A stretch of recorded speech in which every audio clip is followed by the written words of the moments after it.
झालेलं निर्गुण हत्याकांड, मॉब लिंचिंग, संकेत भोसलेच्या आरोपींना फाशीची शिक्षा झाली पाहिजे। त्या आरोपींना आतंकवादी घोषित करण्यात आलं पाहिजे आणि या आतंकवाद्याची मालमत्ता जेसीबीने उद्ध्वस्त करून जप्त केली पाहिजे। फरार आरोपी काही महिला आहेत, त्या सर्व अटक झाल्या पाहिजेत। पीडित कुटुंबातील एका सदस्याला शासकीय नोकरी आणि 25 लाखाची तात्काळ मदत झाली पाहिजे। गृहमंत्री, मुख्यमंत्री, उपमुख्यमंत्री या तिघांनी अद्याप या पीडित कुटुंबाला भेट दिली नाही।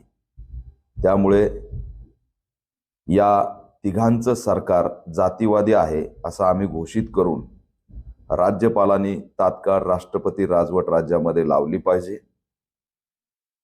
एवढंच नाही तर समग्र राज्यभर सुरू असलेल्या दलित अत्याचाराने जे थैमान घातलंय त्याची दखल घेऊन महाराष्ट्र हा दलित अत्याचारग्रस्त महाराष्ट्र घोषित झाला पाहिजे।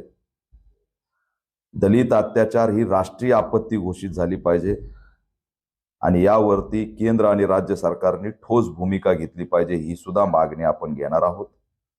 हे आंदोलन राज्यभर डॉक्टर बाबासाहेब आंबेडकरांच्या पुतळे असतील, चौक असतील, तहसील कार्यालय असेल, जिल्हाधिकारी कार्यालय असेल, जिथं शक्य आहे त्या त्या ठिकाणी हे आंदोलन करावीत।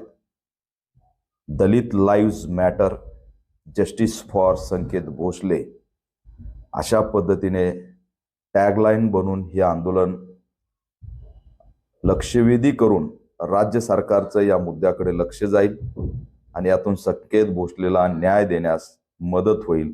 यासाठी हे आंदोलन करणं महत्त्वाचं आहे। या संकेत भोसले प्रकरणात फास्ट ट्रॅक कोर्टाची मागणी सुद्धा करावी आणि 2.5 महिन्यात फास्ट ट्रॅक कोर्टाच्या माध्यमातून आरोपींना फाशीची शिक्षा ठोठावी अशी सुद्धा मागणी या माध्यमातून करतोय। उद्या ताकदीने